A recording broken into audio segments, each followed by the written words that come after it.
नमस्कार। स्वागत है आप सबका राजनीति के इस अखाड़े में। मेरा नाम है अजय सेतिया। मित्रों, आपने थंबनेल में देख ही लिया है कि आज हम पश्चिमी उत्तर प्रदेश की जाट राजनीति पर बात करेंगे। चौधरी चरण सिंह के पोते जयंत चौधरी ने फैसला कर लिया है। फैसला यह किया है कि वह एनडीए में नहीं जाएंगे, समाजवादी पार्टी के साथ गठबंधन जारी रखेंगे और इस नाते विपक्षी गठबंधन में रहेंगे। वह पटना की मीटिंग में नहीं गए थे, लेकिन अब बेंगलुरु की मीटिंग में जाएंगे। यह खबर गलत साबित हो गई कि वह एनडीए के साथ जा रहे हैं। ऐसा नहीं है कि वे एनडीए में जा नहीं रहे थे, वह जाना चाहते थे।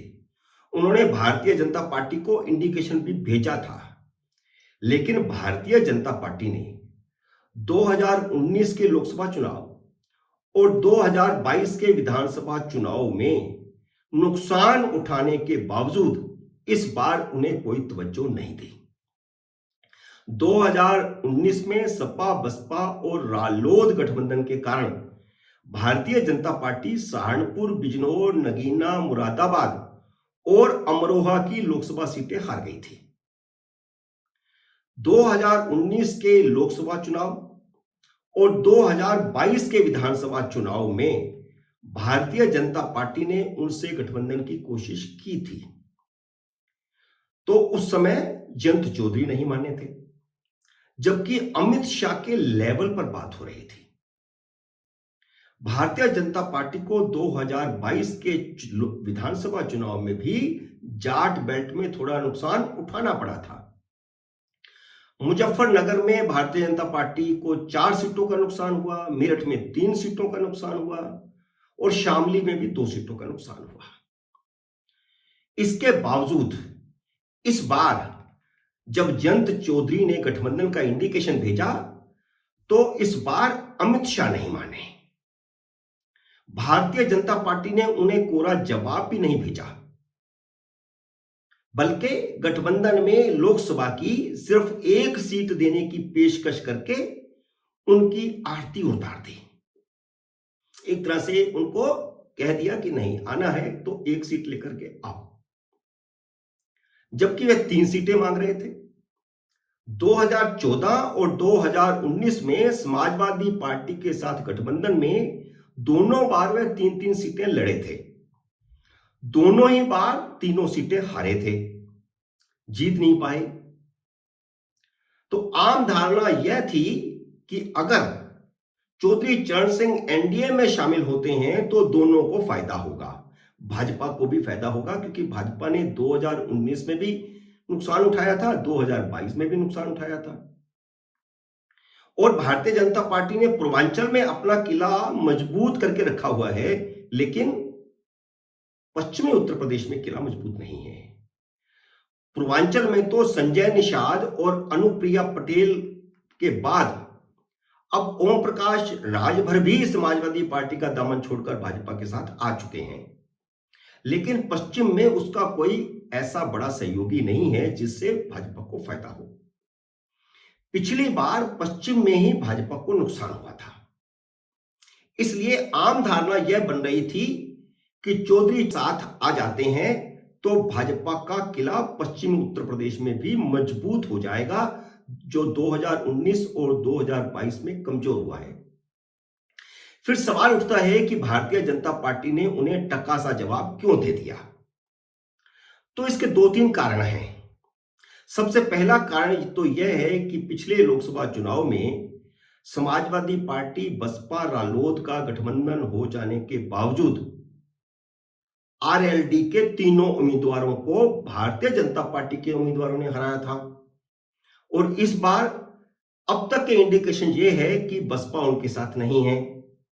भले ही कांग्रेस आ रही हो, लेकिन कांग्रेस का वह प्रभाव अब है नहीं। अगर जयंत चौधरी से गठबंधन भाजपा का होता तो उनका क्या होता, जिन्होंने पिछले लोकसभा चुनाव में आरएलडी के तीनों उम्मीदवारों को हराया था, जिनमें जयंत चौधरी भी थे। इसी तरह विधानसभा चुनाव में आरएलडी ने जाट बेल्ट में 33 उम्मीदवार उतारे थे और वह भी समाजवादी पार्टी के साथ गठबंधन में, लेकिन जीते सिर्फ 9 उम्मीदवार। जयंत चौधरी की यह शर्मनाक परफॉर्मेंस किसान आंदोलन के बावजूद हुई और किसान आंदोलन जाट बेल्ट है। इसके बावजूद अब यह साबित होता है इन चीजों से कि जाट बेल्ट पर उनका प्रभाव खत्म हो गया है। इसलिए भारतीय जनता पार्टी के नेताओं ने बड़ी मजबूती के साथ गठबंधन का विरोध किया। तीसरा सबसे बड़ा कारण यह है कि 2019 के हरियाणा विधानसभा और 2022 के उत्तर प्रदेश विधानसभा चुनावों में जाट बेल्ट में हुए नुकसान के बाद भारतीय जनता पार्टी ने जाट बेल्ट में खुद अपना किला मजबूत कर लिया है। हालांकि कितना मजबूत हुआ है यह तो लोकसभा चुनावों में ही पता चलेगा। भारतीय जनता पार्टी ने विधानसभा चुनाव नतीजों के बाद ही तय कर लिया था कि जाट वोट बैंक के लिए वह किसी के भरोसे नहीं रहेगी। इसलिए पहले हरियाणा में ओपी धनखड़ को प्रदेश अध्यक्ष बनाया गया, फिर उत्तर प्रदेश में भूपेंद्र चौधरी को प्रदेश भाजपा अध्यक्ष बनाया गया और अब पंजाब में भी जाट नेता सुनील जाखड़ को प्रदेश भाजपा का अध्यक्ष बना दिया गया है। सुनील जाखड़ का राजस्थान, हरियाणा और पश्चिमी उत्तर प्रदेश के जाटों पर भी प्रभाव है। तीन प्रदेशों में जाट अध्यक्ष बनाने के बाद भारतीय जनता पार्टी किसी बाहरी जाट के भरोसे नहीं रहना चाहती।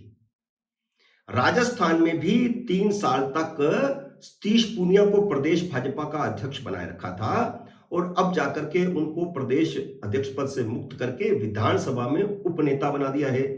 और विधानसभा में उपनेता बनाए जाने का मतलब है, यह साफ संकेत है कि भाजपा की जब राजस्थान में सरकार बनेगी तो उन्हें अहम पद मिलेगा। इन चारों ही राज्यों में भाजपा ने पहली बार जाट अध्यक्ष बनाए हैं। भाजपा जाटों के गौरवशाली इतिहास को याद करके भी जाटों में अपनी पैठ बनाने की कोशिश में जुटी हुई है। प्रधानमंत्री नरेंद्र मोदी ने जाट स्वतंत्रता सेनानी राजा महेंद्र प्रताप सिंह के नाम पर एक यूनिवर्सिटी का नींव पत्थर रखा है। लोकसभा चुनाव में भले ही भाजपा को उत्तर प्रदेश की जाट बेल्ट में नुकसान उठाना पड़ा था, लेकिन हरियाणा और राजस्थान में भाजपा ने जाट बेल्ट पर कांग्रेस का किला ढा दिया है। अब उसी शिद्दत के साथ उत्तर प्रदेश की बारी है। मित्रों, उम्मीद है मेरा यह विश्लेषण आपको पसंद आया होगा। मेरे इस वीडियो को लाइक और शेयर कीजिए। अगर आपने अभी तक मेरे YouTube चैनल को सब्सक्राइब नहीं किया तो कृपया सब्सक्राइब कीजिए और घंटी का बटन भी दबाइए ताकि जैसे ही मेरा नया वीडियो आए आपको सूचना आए। मेरे नए वीडियो का करिए इंतजार। तब तक नमस्कार।